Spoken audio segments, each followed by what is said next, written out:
मैंने कहा मौलवी साहब मुझे नमक हरामों का वोट नहीं चाहिए। दिन रात हाय तौबा मचाए हुए हैं। अगर मोदी जी से नफरत है मुसलमान भाइयों तो कह दो तौबा तौबा, मैं वक्त का अनाज नहीं खाऊंगा। कह दो तौबा तौबा, मैं सिलेंडर नहीं लूंगा। कह दो तौबा तौबा। अगर हमारी लड़की किसी विधर्मी के यहाँ जाने का प्रयास करती तो उसके टांगे तोड़ने में भी कसर मत छोड़ना। जिम मध्ये जाताना ट्रेनर कोण आहे बघा, जिम मध्ये आपल्या जर तरुण मुली जिम मध्ये जात असतील त्यांना समजावून सांगा। क्यों खर्चा करना बार बार दियों का, मोमबत्ती का और ये दिमाग लगाना, तो फिर क्या उम्मीद करोगे? ऐसा घाट आई है, इसको बहुत सुंदर रोशनी कराएंगे हम लोग। ऐतिहासिक ठिकाणी, ज्या ठिकाणी आम्हाला माघी गणेश उत्सव सुद्धा करू दिला जात नाही, त्या ठिकाणी नमाज पठण का चाललंय? हां, हे कोणी करू दिलं? ह्यांच्यावर गुन्हा दाखल करायला पाहिजे। गेल्या 2-3 दिवसातली नेत्यांची ही विधानं आहेत। महाराष्ट्रातल्या स्थानिक स्वराज्य संस्था आणि बिहार विधानसभा निवडणुका जसजशा जवळ येतील तसतशी ही विखारी भाषा वाढत जाताना दिसेल आणि त्यामुळेच या मुद्द्यावरती चर्चा होणं आवश्यक आहे।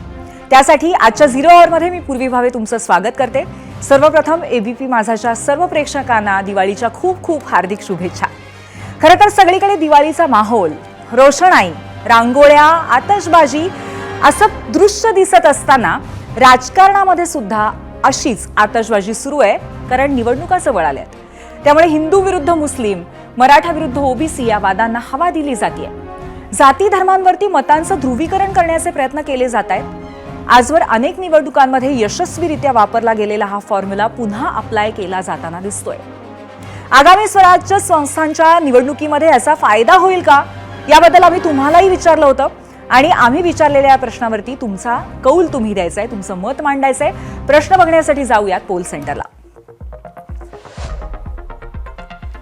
आजचा आमचा प्रश्न आहे, हिंदू विरुद्ध मुस्लिम, मराठा विरुद्ध ओबीसी अशी आक्रमक भूमिका घेणाऱ्या नेत्यांना स्थानिक स्वराज्य संस्थांच्या निवडणुका जिंकण्यात याचा फायदा होईल का? होय किंवा नाही असे 2 पर्याय आहेत आणि सोशल मीडिया पोर्टलवरती आपण अजूनही आपलं मत नोंदवू शकता, आपली प्रतिक्रियाही देऊ शकता।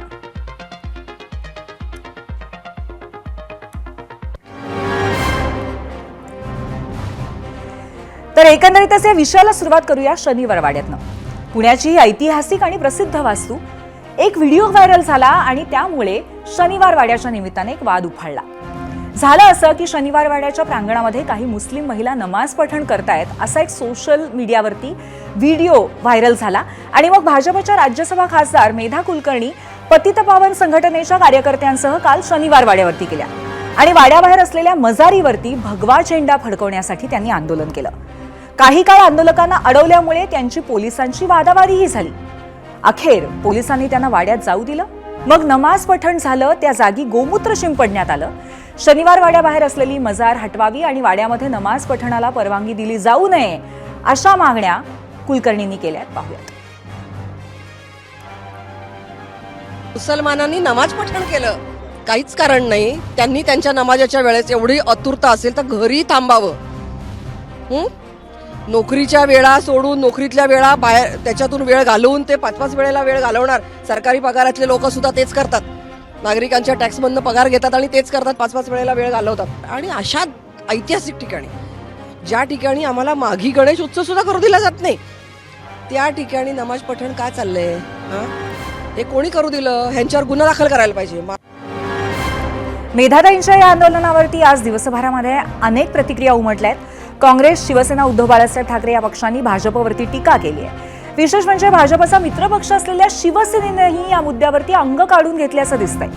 निवडणुका जवळ आल्यामुळे या वादाला हवा दिली जाते असा साधारणतः दोन्ही शिवसेनांचा सूर आहे। शनिवार वाड्यातील नमाज आणि मजारच्या वादावरती आलेल्या या सर्व पक्षीय प्रतिक्रिया पाहूयात।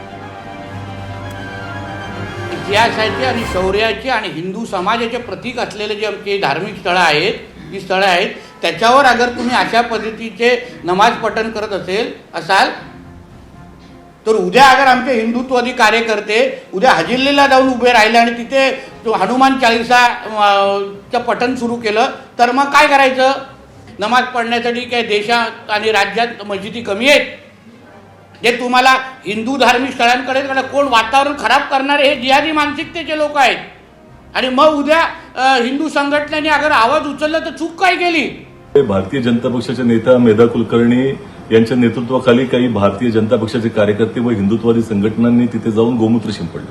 आता हे पाहून आमच्या कपाळावरती हात मारून घेण्याची वेळ आली आहे. शनिवारवाडा म्हणजे यांना काही तीर्थस्थान देवस्थान वाटलं का?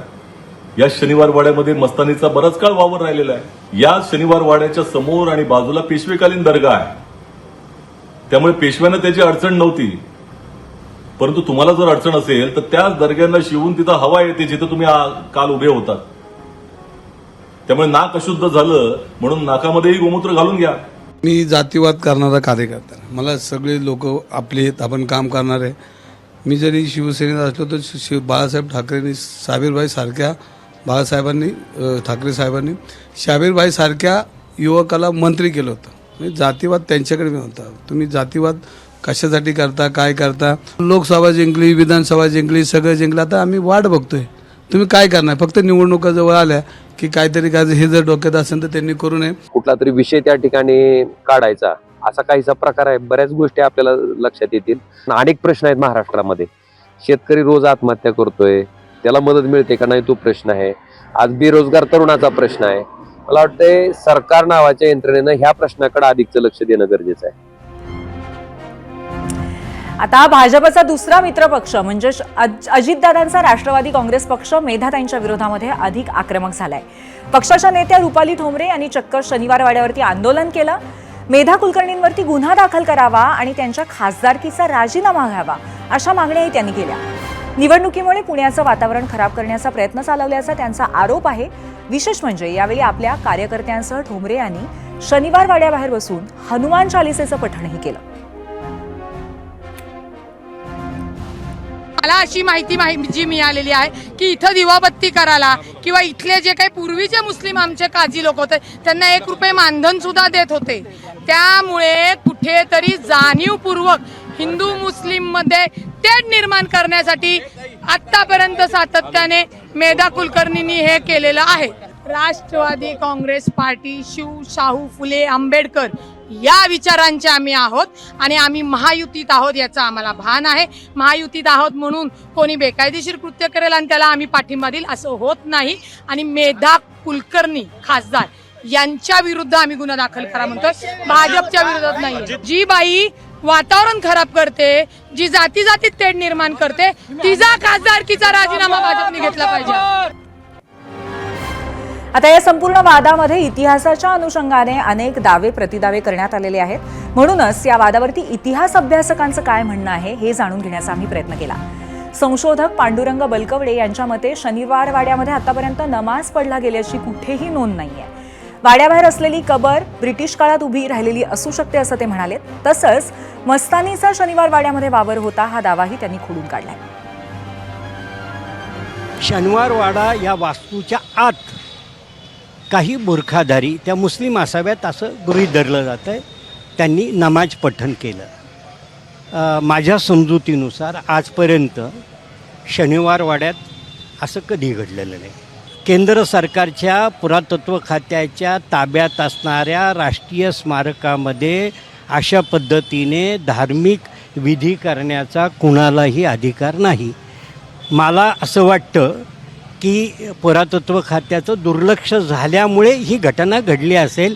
पुन्हा अशी घडणार नाही किंवा घडू नये. आणि मस्तानी बाईसाहेब त्यांच्याविषयी माझ्या मनात आदर आहे. इतिहासातलं त्यांच्याविषयी इतिहास हा की मस्तानी साहेबांना पुण्यामध्ये कोथरूडमध्ये स्वतंत्र राहण्याची व्यवस्था होती. ज्याच्याकडं कुणाकडं काही कागदपत्र पुराव्याचे असतील तर त्यांनी निश्चित मांडले पाहिजे, जगासमोर आले पाहिजेत. खरं तर हिंदू विरुद्ध मुस्लिम वाद पेटवण्याचे असे प्रयत्न अधेमध्ये सुरूच असतात आणि त्यातही सर्वाधिक वापर होतो तो लव्ह जिहाद या संकल्पनेचा. आणि आता पुन्हा तसंच झालंय. कारण हिंदू मुलींनी जिममध्ये जाऊ नये, गेला तर ट्रेनर कोण आहे हे बघा असा अजब सल्ला भाजप आमदार गोपीचंद पडळकरांनी 3 दिवसापूर्वी दिला होता. त्यावर कडी करत भाजपच्या माजी खासदार साध्वी प्रज्ञासिंग ठाकूर यांनी मुलगी ऐकत नसेल, अन्य धर्मियाकडे जात असेल तर तिचे पाय तोडायला मागे पुढे पाहू नका असा सल्ला पालकांना दिलाय. ज्याचं सभेत उपस्थित असलेल्या लोकांनी टाळ्या वाजवून स्वागतही केलंय. रोए तो रो लेना, लेकिन मन को मजबूत कर लेना. और मन को इतना मजबूत करना कि अगर हमारी लड़की हमारा कहना नहीं मानती है, अगर हमारी लड़की किसी विधर्मी के यहाँ जाने का प्रयास करती तो उसके टांगे तोड़ने में भी कसर मत छोड़ना. अपनी संतान है, उसके भले के लिए यदि आपको उसको मारना पड़े, पीटना पड़े, तो आप उसमें भी पीछे मत हटिए. जिम मध्ये जाताना ट्रेनर कोण आहे बघा. जिम मध्ये आपल्या जर तरुण मुली जिम मध्ये जात असतील त्यांना समजावून सांगा, योगा करा घरात, तिकडे जिमकडे जायची आवश्यकता नाही. हे फसवतायत, हे तुमच्यावरती अन्याय करतायत. आता जाऊयात बिहारला. तिथेही निवडणुका आहेत आणि धर्माचं कार्ड तिथेही खेळलं जात आहे. भाजपचे नेते आणि केंद्रीय मंत्री गिरिराज सिंग हे अधूनमधून वादग्रस्त विधानं करतच असतात. आता बिहारमधल्या एका प्रचार सभेत त्यांनी मुस्लिमांचा उल्लेख करत नमक हरामांची मतं नकोत असं वादग्रस्त विधान केलंय. शिवाय विशेष म्हणजे त्यावरती स्पष्टीकरण दिलंय ते सरकारकडनं मिळणारं धान्य हराम नाही का असा प्रश्न करत. आयुष्मान कार्ड मिला, कहा हाँ मिला. हिंदू मुसलमान हुआ, कहा नहीं हुआ. हमके लिए बड़ा अच्छा, आपने हमको वोट दिया था, कहा हाँ दिया था. हमके जड़ी खुदा का नाम लेके बोलिए तो कहा नहीं दिया था. मैंने कहा तो मेरी गलती क्या थी?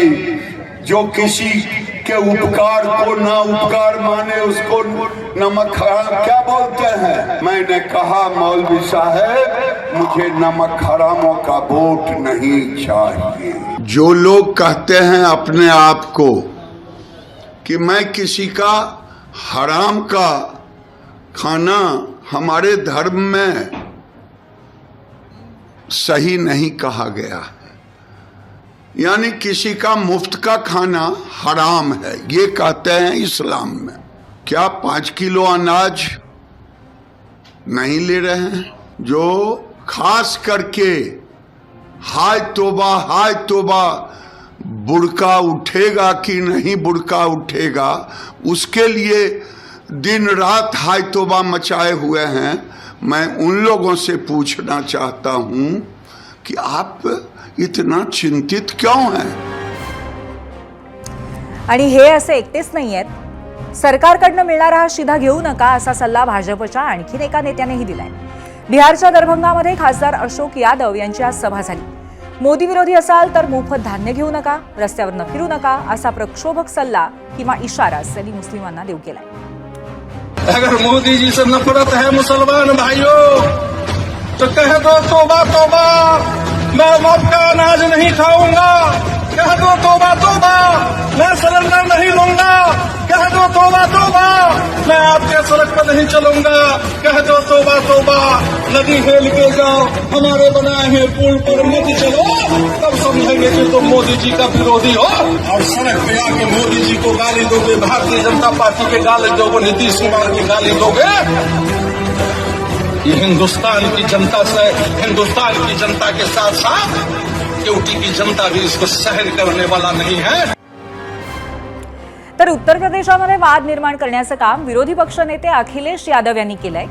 काल राम जन्मभूमी अयोध्येमध्ये दीपोत्सव साजरा झाला होता. यावेळी 26 लाख पणत्या उजळवून नवा विक्रम रचण्यात आला. पण यावरती भाष्य करताना यादवांनी दिवाळीची तुलना ख्रिसमसशी केली आणि दिव्यांवरती इतका खर्च का असा सवालही केला. दुनिया में इस समय क्रिसमस का समय पूरी शहर जगमगा जाते हैं और महीनों जगमगा के रखते हैं वो लोग. उन्हीं से सीख लो बस. क्यों खर्चा करना बार बार दियों का, मोमबत्ती का और ये दिमाग लगाना. तो फिर क्या उम्मीद करोगे? ऐसा सगाड़ हटाइए इसको, बहुत सुंदर रोशनी कराएंगे हम लोग. तर अशा पद्धतीने अनेक वादग्रस्त विधानं गेली काही दिवस आपण सातत्याने बघतोय आणि याच अनुषंगाने आम्ही जो प्रश्न विचारला होता त्यावरती आता लोकांच्या प्रतिक्रिया काय आहेत हे आपण पाहण्यासाठी जाऊयात मीडिया सेंटरला. धर्माच्या नावावरती सुरू असलेल्या राजकारणावरती जो प्रश्न आहे त्यावरती पाहूयात प्रेक्षकांनी काय प्रतिक्रिया दिली आहे. हिंदू विरुद्ध मुस्लिम, मराठा विरुद्ध ओबीसी अशी आक्रमक भूमिका घेणाऱ्या नेत्यांना स्थानिक स्वराज्य संस्थांच्या निवडणुका जिंकण्यात याचा फायदा होईल का, असा प्रश्न आहे.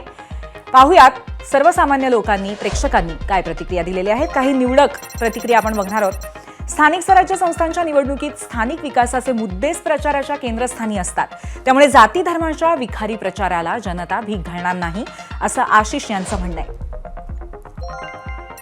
युट्यूबवर पुढची प्रतिक्रिया अमित जाधव यांची. जात धर्म हे मुद्दे दुय्यम आहेत, असं त्यांचंही म्हणणं आहे. युट्यूबवरची पुढची प्रतिक्रिया आपण बघतोय विशाल कदम यांची. जाती धर्माचं राजकारण करणं हे तर काम राहिलंय त्यांच्यासाठी. इंस्टाग्रामवरनं रमेश कांगणे यांची प्रतिक्रिया आहे. प्रत्येक पक्षातच असे नेते आहेत. धर्मवाद, जातीवाद केल्याशिवाय निवडणुका पूर्ण होतच नाहीत, हा आजपर्यंतचा इतिहास आहे.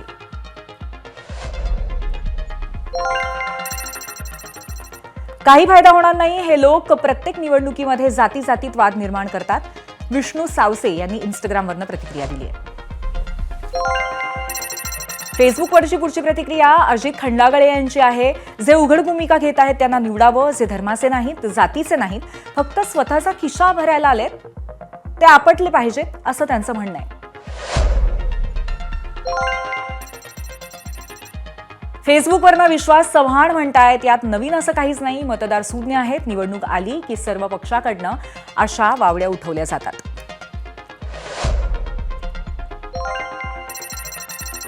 फेसबुकवरचीच पुढची प्रतिक्रिया आपण बघूया. पांडुरंग लोंढे यांची. मतचोरी करून जिंकणाऱ्यांना धडा शिकवला पाहिजे.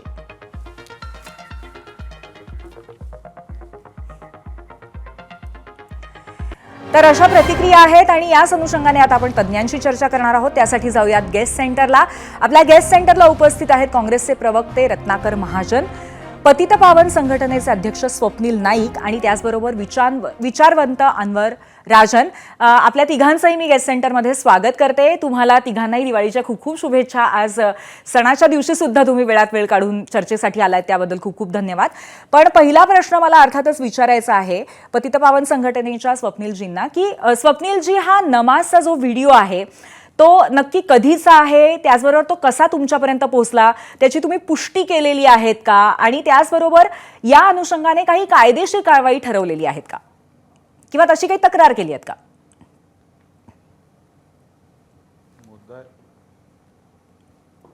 मुद्दा एक महत्त्वाचा याच्यात असा आहे, सोशल मीडियाच्या माध्यमातून हा व्हिडिओ आला आणि हा व्हिडिओ जेव्हा आला तेव्हा मेधाताईंनी स्वतः पुष्टी केली. पुरातत्व खात्याच्या समोर विचारलं की हा व्हिडिओ खरा आहे का, तेव्हा त्यांनी असं सांगितलं की हो, हा व्हिडिओ खरा आहे, आपण त्यांना वेळीच बाजूला केलेला आहे. परंतु मुद्दा एक महत्त्वाचा आहे की ही जी शौर्याची भूमी आहे आपली, आणि ही शौर्याची भूमी असताना या ठिकाणी दीपोत्सव साजरा केला जात नाही. काल मेधाताई म्हटल्याप्रमाणे माघी गणेशोत्सव साजरा करू देत नाही. जो शौर्याचा इतिहास आहे तो शौर्याच्या इतिहासात राहावा. तिथं हिंदू किंवा मुस्लिम यांनी कोणीच नाही यावं. आम्ही तिथे जातो का, आम्ही सीमारेषा ओलांडतो का, मग हे का? आणि मुद्दा काय आहे की हिंदू धर्मांमध्ये जेव्हा महिलांना शनी शिंगणापूरच्या चौथऱ्यावर एंट्री नव्हती तेव्हा काही महिलांनी तिथं हिंदू महिलांना आपण तिथं एंट्री द्यावी म्हणून हे केलं. मग मुस्लिम महिलांना मशिदीमध्ये का एंट्री नाही? अजून एक मुद्दा एक महत्त्वाचा की 1 जानेवारी 2018ला भीमा कोरेगावची दंगल झाली. त्याच्या पूर्वसंध्येला असा शनिवारवाड्यावर एक कार्यक्रम झाला आणि अख्ख्या महाराष्ट्राची शांतता भंग केली गेली. हे थांबवण्यासाठी, हे समाजातले विघातक कृती थांबवण्यासाठी काल आम्ही तिथं आंदोलन केलं आणि तिथं गोमूत्र चिंपडून शेण सावरून सनातन पद्धतीने आम्ही तिथं जागा ती साफ केली. आमचा मुद्दा एक महत्त्वाचा आहे की जिथं शौर्य आहे, पलीकडे जर तुम्ही बघितलं तर जिजाऊंनी छत्रपती शिवरायांना घेऊन जिथं सोन्याचा नांगर फिरवला आणि क्रांती घडवली, अशा ठिकाणी जर अशा काही गोष्टी घडत असेल तर पुणेकर म्हणून महाराष्ट्राची राजधानी, आपली सांस्कृतिक राजधानी ही पुणे, मग त्या ठिकाणी आपण हे करणं योग्य आहे का, असा एक फक्त प्रश्न सवाल आहे. आणखी जी लोक आता म्हणतात सर्व धर्म समभाव, तर मग हिंदू धर्म नाही का? हिंदू धर्मामध्ये प्रत्येक वेळेस हिंदू धर्मावरच का अत्याचार आणि अन्याय होत आहेत? मग आम्ही किती दिवस हा अत्याचार अन्याय सहन करायचा? त्याला प्रतिशोध आणि म्हणून आम्ही काल हे आंदोलन केलं होतं. बर बर बर आपण काँग्रेसचे प्रवक्ते रत्नाकर महाजन यांच्याकडे जाऊयात. रत्नाकरजी, आपण ऐकलत काय मुद्दे आहेत नक्की या आंदोलनाच्या मागचे जे झालेलं होतं हिंदुत्ववाद्यांच्या बाजूने, तर तुमचा नक्की आक्षेप काय आहे या आंदोलनाला ज्यामुळे तुम्ही प्रतिक्रिया दिलेल्या आहेत?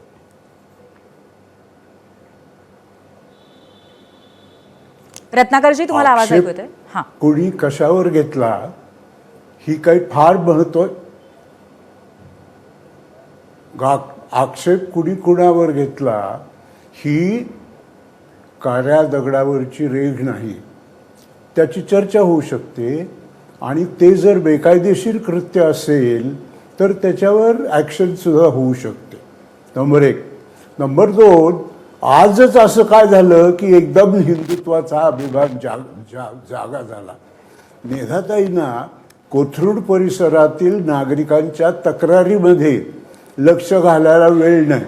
कोथरूड परिसरामधल्या ज्या महत्त्वाच्या लोकांच्या ऐहिक निवासाच्या अनेक समस्या आणि अनेक प्रश्न असताना त्यांनी त्यासाठी काय केलं हे सांगण्याची काही शक्यता नाही. म्हणून असा हिंदू मुस्लिम, अरे आत्ता दिवस म्हणजे मेधाताईंनी सर्गे हे घेतल्या आपत्ती गेल्यापूर्वी हे सगळं चालू होतं ना. वर्षानुवर्ष हे सगळं चालू होतं, तेव्हा काही कुणाला जाग आली नाही. आणि असा आत्ता ऐन दिवाळीमध्ये लोकांचं लक्ष किंवा या शहरातल्या सुशिक्षित आपण स्वप्नीलजींना आपल्या दिवाळी साजरी करण्याच्या मोहामध्ये असताना हे कशाला काढलं? बरं, तुमचा मुद्दा नक्कीच कळलेला आहे. स्वप्नीलजी, कधीच तिथं नमाज पठण झालेलं नाही. मगाशी पांडुरंग बलकोडेंनी जी सांगितलं आणि पुरातत्व खात्यामध्ये अशी कुठली नोंद नाही. त्यामुळे हे जे स्वतःमध्ये म्हणणारे जे काही आहेत ना, प्राध्यापक म्हणा किंवा काय म्हणा, यांनी स्वतःचं ज्ञान स्वतःकडे ठेवावं. महाराष्ट्राची संस्कृती, पुण्याचं वैभव आहे आपलं शनिवारवाडा, आणि या शनिवारवाड्यामध्ये शौर्याचा इतिहास हा जपणं गरजेचं आहे. आमची एक प्रमुख मागणी अशी, निवडणुका आज होतील उद्या होतील त्याचं निवडणुकींचा विषय नंतर, पण जिथं हिंदुत्व आहे, जिथं शौर्य आहे, तिथं जपणं गरजेचं आहे. आज या बाहेर जी मजर लावलेली आहे ती मजरीचा आज पुरातत्व खात्यात म्हणा किंवा कुठे म्हणा कुठेही नोंद नाही. काल पुरातत्व खात्यांच्या लोकांनी सदर ठिकाणाचा जो घडलेली घटना आहे त्याच्या विरोधात तक्रार दिलेली आहे. पण स्वप्नीलजी, असं म्हटलं जात आहे, रुपाली ठोंबरे असं म्हणालेले आहेत की 1936 पासून ही मजार तिथे आहे, तर आता हा का विषय इतका उफाळून येतोय असा प्रश्न त्यांनी केलेला आहे. त्यावरती तुम्ही काय म्हणाल? मुद्दा काय माहिती का, तिथं एक गणेश मंदिर आहे. आम्हाला तिथं गणेश मंदिराची पूजा करू देत नाहीत, आणि तिथे आतमध्ये जेव्हा समोर मंदिर आहे त्या मंदिरांमध्ये पूजेला दीपोत्सव करायला, दिवाळीत दीपोत्सव करायला मज्जा आहे. मग यंदा बाकीच्यांना ह्या गोष्टीचा कशाला अभाव पाहिजे आपल्याला? आणि विषय एक की मला यांना विचारायचं आहे की अशी कुठं पुरातत्व खात्यात नोंद आहे का की इथं या सगळ्या गोष्टी होत्या म्हणून? आज तुम्ही तिथं जाताय, तिथं हिंदूंचाच परत हनुमान चालिसा वाचताय. मग याला आम्ही काय समजायचं? तुम्ही नक्की कोणाच्या बाजूने? जर सर्व धर्म समभाव असेल तर तुम्ही दोन्हीकडे करावं ना. पण रुपाली ठोंबरे स्वतः म्हणाल्या होत्या की मीही हिंदूच आहे, फक्त गणपती बसवावा. नाही, रुपाली ठोंबरे सुद्धा स्वतः म्हणालेल्या होत्या मीही हिंदूच आहे, त्यामुळे तुम्ही हिंदू आहात तर मग तुम्ही हिंदुत्वाच्या बाजूने बोलणं गरजेचं आहे ना. आज छत्रपती शिवाजी महाराजांनी जे परकीय आक्रमणांच्या विरुद्ध स्वराज्याचा झेंडा रोवला होता, छत्रपती शिवाजी महाराजांनंतर अटक ते कटक भगवा झेंडा जो रोवला होता तो याच शनिवारवाड्यातून त्याची सुरुवात झाली होती. मराठ्यांचं साम्राज्य जे चालू होतं ते आपल्या या शनिवारवाड्यातूनच चालू होतं ना. मग या शनिवारवाड्यात अशा गोष्टी का? बर. आता आपण या सगळ्या अनुषंगाने अनवर राजनजींकडे जाऊयात. अनवरजी, आपण ऐकलत कशा पद्धतीने दोन्ही बाजू मांडल्या जात आहेत आता या क्षणी, आणि त्याचबरोबर आपण हेही ऐकलं की 1936 पासून ही मजार असल्याचं कळतंय, आणि त्याचबरोबर ब्रिटिशांच्या काळामध्ये ही किंबहुना दोन्ही बाजूला वाद घडावेत म्हणूनच ही मजार केली होती, असाही एक विचार आहे. तुम्ही काय याबद्दल सांगा? कोणाला प्रवेश घ्यायचा असेल तर त्याची एक औपचारिकता पार पाडावी लागते, फी भरावी लागते, आणि प्रत्येक एंट्री करणाऱ्या माणसांचं नाव, त्याचा मोबाईल नंबर, त्याचा आय कार्ड वगैरे तपासलं जातं, त्याची नोंद केली जाते आणि नंतर सोडलं जातं. त्यामुळे तिथे कोणी प्रवेश केलाय त्याची पूर्ण यादी आपल्याला मिळते. ज्या दिवशी ही घटना घडली असं सांगितलं जातं त्या दिवशी कोणी कोणी प्रवेश केला त्या सगळ्यांचा ट्रेस घेतला तर त्याच्यामध्ये सापडेल. हा भाग 1. भाग 2 की नमाज पढण्याच्या संदर्भामध्ये मुसलमान समाज ज्यावेळी कुठे प्रवास करत असतो, बाहेर असतो, नमाजाची वेळ झाली तर नमाज पढतात. अगदी रेल्वे प्लॅटफॉर्मवरती किंवा स्टेशनवरती किंवा अगदी चालत्या रेल्वेमध्ये पण पडतात. त्याच्यामध्ये दुसरा काही भाग नसतो, म्हणजे केवळ एक परमेश्वराची एक आठवण करायची एवढाच त्याच्यात भाग आहे. हा गुन्हा होऊ शकत नाही, हा कुठे गुन्हा होऊ शकत नाही आणि गुन्हा होत स्वप्नीलजी त्यांचं बोलणं ऐकून घेऊया आपण. मी तुमच्याकडे येते स्वप्नीलजी, मी तुमच्याकडे येते, आधी त्यांचं बोलणं ऐकून घ्या. बाकीचे लोक बोलत असताना मी कधी मध्ये बोललो नाही. बाकी सगळ्यांचं मी शांतपणे ऐकून घेतलेलं आहे. तेव्हा आपण देखील शांतपणे ऐकून घ्या. लोकशाहीमध्ये आपण आहोत, एक प्रगल्भता आपल्याकडे असली पाहिजे. आपल्या पुण्यासारख्या ठिकाणी की जे मोठे मोठे राजकीय नेते होऊन गेलेले ज्या पद्धतीने वागलेले आज आपण इतक्या उथळपणे वागतो आहोत, इतक्या उथळपणे वागतो आहोत, हे बरोबर नाही. तुम्ही याचं प्रदर्शन का जाहीरपणे करण्याचा प्रश्न नाही. याच्यामध्ये नमाज पढण्याचा जो भाग आहे तो दिसतो लोकांना, जाहीर आणि लपून करण्याचा भाग प्लॅटफॉर्मवर पडतो. त्याच्यामध्ये त्याच्यामध्ये आम्ही प्रार्थना करतो, आम्ही थांबतो का की आम्हाला इथं प्रार्थना करायची? प्रत्येकाची भक्ती प्रत्येकाच्या मनात असावी ना, असं प्रदर्शन का करावं? ठीक आहे ना. अरे हे बघा, तिथे जिथे समजा तिथे अनेक जण प्रार्थनाही करतात, पण नाही करत. शनिवारवाड्याशी माझा खूप जुना संबंध आहे. माझी शाळा शेजारी होती. रोज आम्ही तिथे अभ्यासिका म्हणून त्यावेळी पुण्यामध्ये जशा आता अभ्यासिका आहे ठिकठिकाणी, त्यावेळी अभ्यासिका नव्हते. आम्ही शनिवारवाड्यामध्ये अभ्यास करत होतो. अनेक जण तिथे यायचे, बसायचे, अनेक गोष्टी चालायच्या तिथे. आता तिथे प्रोटेक्टेड एरिया केला, तिथे एंट्री प्रत्येकाला तपासून दिली जाते. कोणी एंट्री केली काय ते काढता येईल ना आपल्याला. त्या दिवशी कोण होतं तिथे, खरेखर तिथे मुस्लिम होते का आणखी मुस्लिमाच्या नावाने दुसरे कोणी गेले, गुन्हा दाखल करा. मुळामध्ये नमाज पडणं केला रेल्वेमध्ये प्लॅटफॉर्मवरती नमाज पडणं हा काही गुन्हा होत नाही. सोक्ष लावण्यासाठी आम्ही समोर यायला तयार आहोत. पण स्वप्नीलजी, याच्यामध्ये एक महत्वाचा मुद्दा असा आहे की त्या व्हिडिओच्या एकंदरीत तपशिलाबद्दल माहिती असणं किंवा त्याची पुष्टी करता येणं हे अवघड काम आहे स्वप्नीलजी. कारण तो व्हिडिओ कधीचा आहे याबद्दल पूर्ण माहिती मिळालेली आहे. आमचा एक महत्वाचा मुद्दा की ते ऐका ना, ते आता तो 2 दिवसाचा व्हिडिओ आहे. काल जेव्हा पुरातत्व खात्याची तिथं लोक उपस्थित होती शनिवारवाड्यामध्ये, त्यांच्याशी जेव्हा चर्चा झाली तेव्हा त्यांनी सांगितलं की हो, हा व्हिडिओ आत्ताचाच आहे. आणि मुद्दा काय आहे की नमाज पढणं हा गुन्हा नाहीये. तुम्ही नमाज कुठं पडताय हा गुन्हा आहे. तुम्ही तुमच्या घरात, तुम्ही तुमच्या प्रार्थना स्थळात नमाज पडा ना, तुम्ही तुमची भक्ती करा ना. तुमच्या भक्तीला आमचा काहीच विरोध नाही. तुम्ही तुमची भक्ती तुमच्या मर्यादेत करा, आम्ही आमचं मर्यादेत करतो तसं तुम्ही मर्यादेत करा. तुम्ही मर्यादा का ओलांडताय? रत्नाकरजी, आपण काय म्हणाले मुद्द्यावर? की मर्यादा का ओलांडल्या जात आहेत? आज आपला वैभव काय आहे? पुण्याचं वैभव आहे. त्या ठिकाणी कुठल्याही प्रकारचा सांस्कृतिक कार्यक्रम, कुठल्याही प्रकारची प्रार्थना करणे बंदी आहे. आपल्या पुणे मनपाने GR काढला होता 2018 मध्ये. पुणे मनपाने GR काढला होता. मग त्याची ही पायमल्ली नाही का? बर आपण रत्नाकरजींकडे जाऊयात. रत्नाकरजी, गोष्ट जोडायची आहे, अजून एक गोष्ट जोडायची आहे की आपल्या परंपरेमध्ये परधर्मियांना अतिशय उदाराने वागवायची अशी परंपरा आहे. माधवराव पेशवे ज्यावेळी आजारी होते आणि त्यांचा आजार बरा करण्यामध्ये त्यावेळी ख्रिश्चन मिशनऱ्यांनी त्यांना मदत केली होती. त्यांनी जागा दिली आणि नानापेठमध्ये जे पुण्यातलं पहिलं सिटी चर्च आहे ती जागा माधवराव पेशवेनी त्यांना दिलेली. तर ही जी सगळी की ठिकठिकाणी मोगल राजांनी तिथे मंदिरांना देणग्या दिलेल्या आहेत, हिंदू राजांनी मशिदीला आणि दर्ग्याला देणग्या दिलेल्या आहेत. ही जी सगळी परंपरा आहे हा आपला भारत देशाचा वैभव आहे आणि हे आपल्याला खंडित करायचंय का? हा मुद्दा आहे. आता याच्यामध्ये नमाज पडणं जेवढी मंदिर नाही त्याच्यापेक्षा जास्त मशिदी आहेत. मुळामध्ये शनिवारवाड्यामध्ये ज्यांनी प्रवेश केलेला आहे त्यांची नावं मिळतात.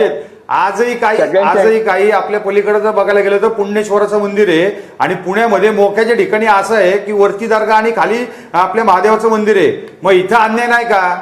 मग तुम्ही मंदिरावर मजार उभी करताय, हा अन्याय नाही का? कॅम्पामध्ये एका ठिकाणी जावेद खान नावाच्या माणसाने ग्रंथालय, सिद्धार्थ ग्रंथालयावर ताबा मारून तिथं व्यवसाय चालू केला अनाधिकृतपणे. हा अन्याय नाही का? म्हणजे जिथं तुम्ही लोकांना शिक्षण देण्यासाठी कॅन्टोन्मेंट बोर्डाने शिक्षण देण्यासाठी जागा अलॉटमेंट केली होती, त्या ठिकाणी तुम्ही जर अनधिकृतपणे व्यवसाय करत असतील तर तुम्ही शिक्षणाचा हक्क हिरावून घेत नाहीत का? करा ना त्याच्यावरती गुन्हा दाखल. आता जागेवरती कोणी काय काय केलं पुण्यामध्ये आता इतिहास बघितला, आमदार खासदार सगळे त्याच्या मागे लागलेले आहेत. आता जैन बोर्डिंगचं प्रकरण चालू आहे, जैन बोर्डिंगचं प्रकरण चालू आहे. कोण त्याच्यामध्ये? आणि त्या ठिकाणी मी तर समोर अख्ख्या सकल हिंदू समाजाला सगळ्यांना आवाहन करतो की आपण आपल्या मर्यादेत राहून आपल्या आपल्या भागाचे संरक्षण करणं गरजेचं आहे. बर स्वप्नीलजी आणि त्याचबरोबर अनवरजी आणि रत्नाकरजी, तुमचे मुद्दे कळलेले आहेत. मला असं वाटतंय की निवडणुका जसजशा जवळ येतात तसतसे असे विषय आणखीन पृष्ठतळावरती येतात आणि सातत्याने त्याच्यावरती चर्चा होतच राहणार आहे. ह्याच्यावरती तोडगा एका चर्चेतनं निघू शकत नाही, परंतु आज तुम्ही आम्हाला वेळ दिलात आणि यावरती चर्चा केली त्याबद्दल खूप खूप धन्यवाद. आणि आता वेळ झालेली आहे आजच्या प्रश्नावरती तुम्ही दिलेला कौल पाहण्याची. त्यासाठी जाऊयात आमच्या पोल सेंटरला.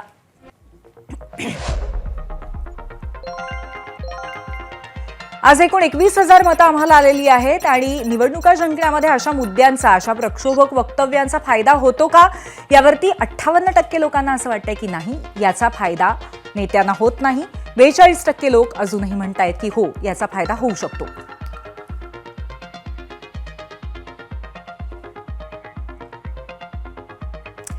तर निवडणुकीच्या तोंडावरती सुरू झालेल्या या नव्या वादावरती एबीपी माझाची संपादकीय भूमिका ऐकण्यासाठी जाऊयात आमच्या कार्यकारी संपादक सरिता कौशिक यांच्याकडे. सरिता. धन्यवाद पूर्वी. महाराष्ट्राच्या राजकारणात, समाजकारणात हिंदू मुस्लिम विषय कधी फारसा निर्णायक राहिला नाहीये. छोटा मोठा विरोध, कधी कधी काही विशिष्ट कारणांमुळे दंगली वगैरे होत असल्या तरी निवडणुकीच्या काळातील महत्त्वाचा मुद्दा नव्हता. हिंदू विरुद्ध मुस्लिम समाजकारण महाराष्ट्रात प्रभावी नव्हतं.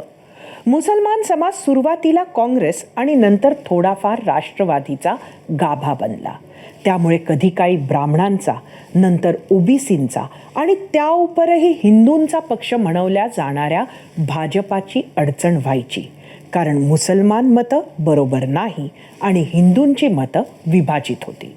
पण नरेंद्र मोदी गुजरातचे मुख्यमंत्री असताना गोधरा हत्याकांड झाले आणि त्यानंतर झालेल्या हिंदू मुस्लिम दंगलींनी भारताचे राजकारण बदलवून टाकले. काँग्रेस मुसलमानांचे लांगुल चालन करतो. भारतातच हिंदूंना हिंदुत्वाची शाल पांघरताना संकोच वाटतो आणि ह्याला काँग्रेस जबाबदार आहे अशी धारणा हळूहळू लोकांच्या मनात रुजवण्यात भाजपाला यशही आलं. प्रस्थापित काँग्रेसला त्याचे हादरे बसू लागले. आता महाराष्ट्रात सुद्धा राजकारणात इतक्या टोकाला गेलंय की प्रत्येक पक्ष हिंदू किंवा मुसलमानांकडे तो आपला मतदाता आहे की नाही, नसेल तर तो होऊ शकतो की नाही ह्याच नजरेतून बघतोय आणि मगच काय ती भूमिका घेतो. खरं तर आपला धर्म धार्मिक स्थानांवर किंवा आपल्या घरात किंवा त्यासाठीच्या नियोजित स्थानांवरच पाळायला हवा. हे हिंदूंनाही लागू आहे, हे मुसलमानांनाही, आणि हेच शनिवार वाड्यालाही लागू होतं. यावर चर्चा होऊ शकते, पण सध्या मात्र शनिवार वाड्याच्या नावावर जे काही होतंय ते निव्वळ राजकारण. पूर्वी प्रहार संघटनेचे नेते आणि माजी मंत्री बच्चू कडूंनी शेतकऱ्यांच्या मुद्द्यावरनं संताप व्यक्त केलाय आणि अत्यंत वादग्रस्त आणि भडकाऊ आवाहनही केलंय, ज्यामुळे महाराष्ट्राच्या राजकारणामध्ये मोठा गदारोळ निर्माण होण्याची शक्यता आहे. राज्यव्यापी शेतकरी हक्क परिषदेमध्ये त्यांनी आत्महत्या करण्याऐवजी थेट एखाद्या आमदाराला कापून टाकण्याचा किंवा सार्वजनिक ठिकाणी विवस्त्र होऊन आंदोलन करण्याचा सल्ला शेतकऱ्यांना दिलाय. केवळ इतकंच नाही तर छत्रपती संभाजी महाराज यांच्या मृत्यूबाबत देखील त्यांनी खळबळजनक विधान केलंय. थोडे शांत रे, आत्महत्या करून म्हणते लावलं. अरे तू मरापेक्षा एखाद्याला मारून टाक ना. एखादा आमदार जरी कापला ना, आम्हीच सांगतो आत्महत्या करायची वेळच येणार नाही.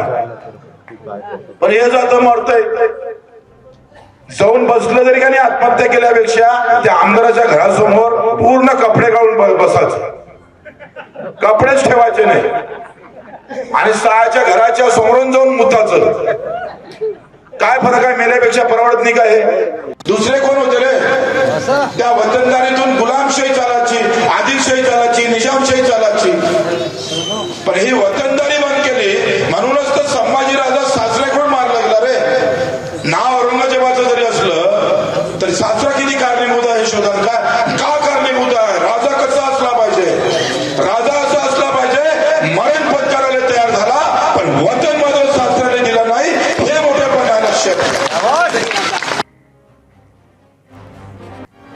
बच्चू कडूंच्या या विधानावरती इतर राजकीय नेत्यांनी आणि टीकाकारांनी जोरदार आक्षेप घेतलाय.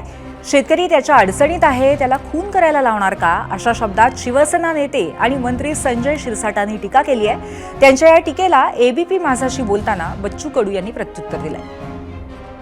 एखाद्या बद्दलचं स्टेटमेंट देत असताना कमीत कमी ह्याची भान तर ठेवा की आपण काय बोलतोय. शेतकरी त्याच्या अडचणीत, त्याला खून करायला लावणार का आता, ही पद्धत असते का काही.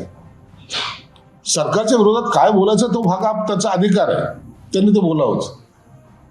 शेतकऱ्यांनी आमदाराचा खून करा, मग तुम्ही करा ना. शेतकरी तुमच्या पाठीशी उभे राहतील, तुम्ही करा. हे स्टेटमेंट फक्त प्रसिद्धीसाठी असतात आणि त्याला काही अर्थ नसतो. चोपावंच लागेल यांना.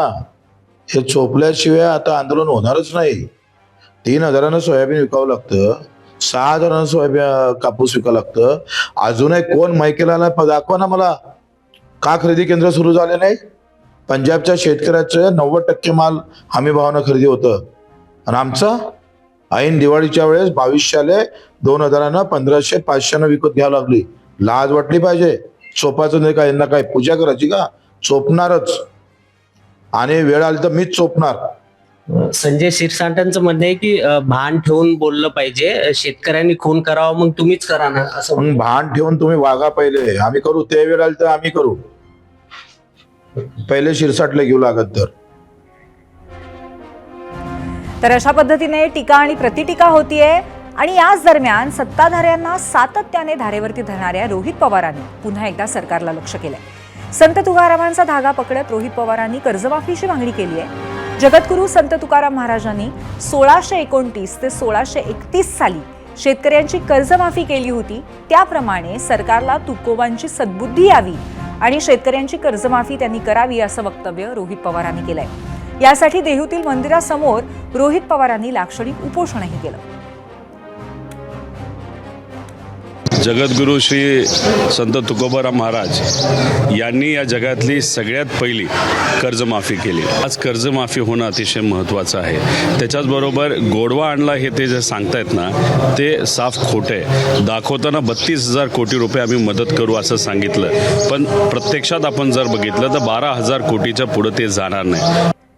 बीडमध्ये आगामी स्थानिक स्वराज्य संस्थांच्या निवडणुका मुंडे बंधू आणि भगिनी एकत्र लढणार असल्याची चर्चा सध्या जोर धरू लागली आहे. खुद्द धनंजय मुंडेंनी तसे संकेत दिलेत. पंकजाताईंबरोबर एकदा चर्चा झाली असून अंतिम चर्चा बाकी असल्याचं धनंजय मुंडे म्हणाले. माझी आणि ताईंची आता महायुतीचं सरकार एकत्र आहे, याबाबत एकदा चर्चा झालेली आहे आणि मला खात्री आहे, मला विश्वास, या निवडणुकीत सुद्धा भारतीय जनता पार्टी, राष्ट्रवादी काँग्रेस युती करून निवडणूक लढेल.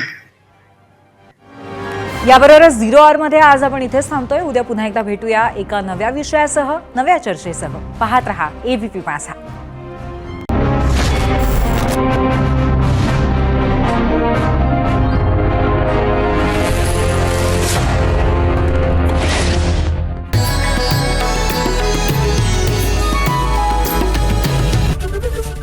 एबीपी माझा, उघडा डोळे बघा नीट.